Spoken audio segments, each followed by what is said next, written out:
একটি রাজনৈতিক দলের কিছু ব্যক্তি বা বেশ কিছু ব্যক্তি বিভিন্ন জিনিসের টিকিট বিক্রি করে বেড়াচ্ছে, বিভিন্ন জিনিসের কনফার্মেশন দিয়ে বেড়াচ্ছে।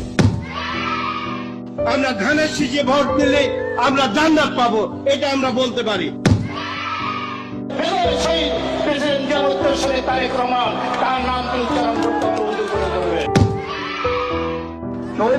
জিয়া রহমানের নাম নিলে প্রতিদিন ব্যস্ত নিশ্চিত।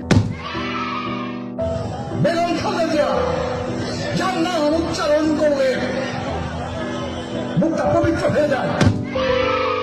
জিয়া রহমানের হাতে গড়া দল ধানের শীষে ভোট দিলে আপনারা অবশ্যই জান্নাতুল ফেরদৌস আশা করতে পারেন।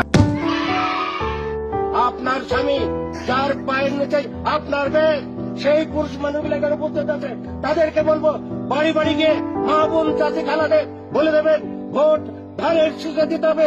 যদি ধানের শীষে ভোট না দেন, এই মহিলাদেরকে বলছি আপনারা জান্নাত পাবেন না।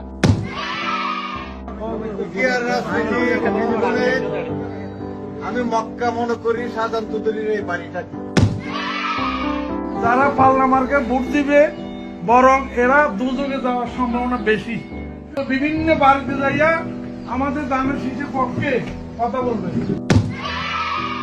নেতা এই হযরত ওমর রাদিয়াল্লাহু আনহু চার খলিফার এক খলিফা, আমার নেতা শহীদ প্রেসিডেন্ট জিয়া রহমান চার খলিফার মধ্যে একজন, আমার নেতা তারেক রহমান, হযরত আলী রাদিয়াল্লাহু আনহু, আমার নেতা মা ফাতেমা বেগম খালেদা জিয়া।